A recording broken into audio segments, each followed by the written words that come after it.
6% پہ آ گئی، منفی سے بھی نیچے۔ اس کا مطلب ہے معیشت کا حجم کم ہوا۔ وزیر اعظم عمران خان صاحب کے دور حکومت میں کووڈ کے باوجود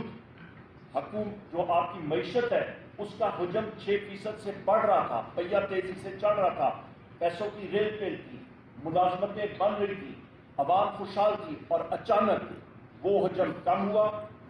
بجلی کے نرخوں میں اضافہ 17 روپے یونٹ سے اٹھ کے تقریباً 85 روپے یونٹ تک اس وقت بجلی جا رہی ہے اور مزید بڑھے گی۔ آپ کا گیس کی قیمتوں میں تقریباً 300 سے 400% اضافہ، یعنی کہ 3 سے 4 گنا اضافہ۔ آپ کی افراد زر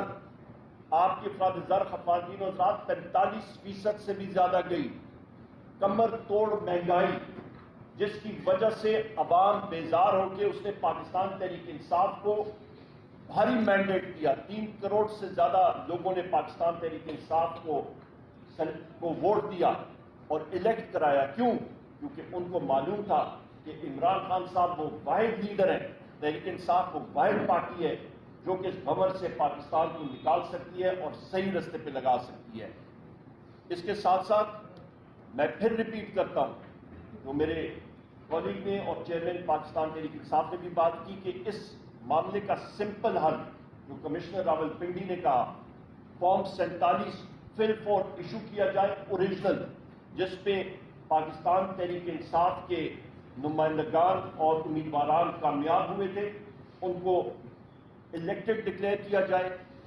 لانگ ٹرم میں اس کی انکوائری، جوڈیشل انکوائری ہونی چاہیے، انڈیپینڈنٹ ججز ہونے چاہیے، اور جن لوگوں کے نام کمشنر راولپنڈی میں لیے ہیں وہ اس انکوائری کا قطعاً کسی قسم کا حصہ نہیں بننا چاہیے۔ ہم لوگ چیف جسٹس پاکستان سے بھی گزارش کریں گے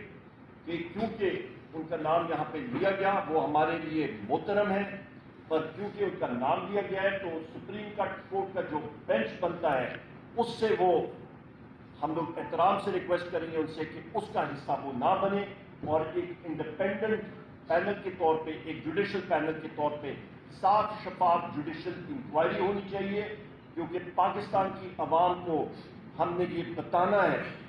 اس پورے ملک کی اشرافیہ نے بتانا ہے، اس پورے ملک کے سسٹم نے بتانا ہے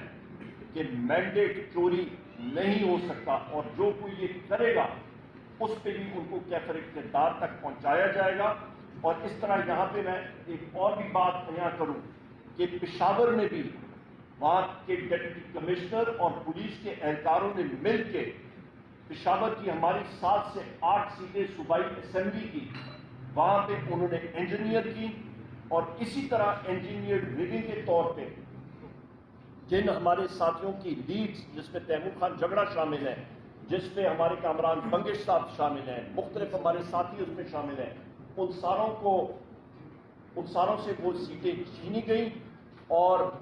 کسی اور ساتھیوں کو، جن اور لوگوں کو ڈکلیئر کیا گیا، اس پہ بھی ہم لوگ فل فور ڈیمانڈ کرتے ہیں کہ ان کو بھی ونر ڈکلیئر کیا جائے جن کا اصلی حق ہے اور جن کو مینڈیٹ ملا تھا۔ یہ ہماری چند گزارشات تھیں، اور میں ایک بار پھر آپ سب ساتھیوں کا تہ دل سے شکر گزار ہوں، اور انشاءاللہ تعالی آخر میں کہوں گا کہ ہم سب پرائم منسٹر عمران خان صاحب کے ورکرز ہیں، اور وہ اصلی وزیر اعظم ہیں جو کہ عوام کے دلوں پہ راج کرتے ہیں۔ عمر ایوب صاحب 9 مئی کے بعد آپ خود بھی روپوش رہے، آپ کیا سمجھتے ہیں کہ تحریک انصاف پر جو سختیاں ختم ہو چکی ہیں؟ کل بہت بڑی ریلی بھی تھی، کوئی آپ کو کہیں پر کچھ نہیں کہہ رہا، یہ کسی ڈیل کا شاخسانہ ہے یا تحریک انصاف کی استقامت اور جیت سمجھتے ہیں آپ نے بڑا اچھا سوال کیا۔ پاکستان کے تحریک انصاف کے جتنے ساتھی تھے ان پہ متعدد FIR مختلف جگہوں پہ ہوئی۔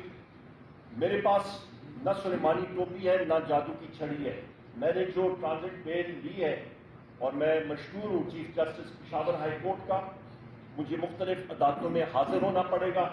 کہ ایک وقت تقریباً 8 شہروں میں ایک ٹائم پہ مجھ پہ جو FIRs ہوئی ہیں، تو میرے پاس یا اڑن تشری بھی ہوتی تو ہر جگہوں پہ، یا سلیمانی ٹوپی بھی ہوتی، میں ہر جگہ پہنچ نہیں سکتا تھا۔ تو آپ اندازہ لگا سکتے ہیں کہ یہ بوگس FIRs کی کیا نوعیت ہے، کسی قسم کی اس میں نوعیت ہے نہیں، اور ہمارے سب ورکرز کے اوپر جو یہ بوگس FIRs بنی ہیں وہ اس چیز کی علامت ہے کہ سب سمجھتے تھے، لوگ سمجھتے تھے کہ ان کو دیوار کے ساتھ لگائیں گے یہ ٹوٹ جائیں گے، پر یہ پاکستان تحریک انصاف ہے۔ ہم لوگ اپنے لیڈر اور اپنے قائد عمران خان صاحب کی نظریے پہ بلیو کرتے ہیں۔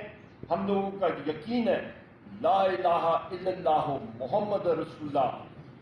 ایاک نعبد و ایاک نستعین، یہ ہمارے ایمان کا حصہ ہے۔ ہم لوگوں نے اپنے موقف پہ ہم لوگ ڈٹے رہے اور ڈٹے رہیں گے انشاءاللہ۔ عمر یونس صاحب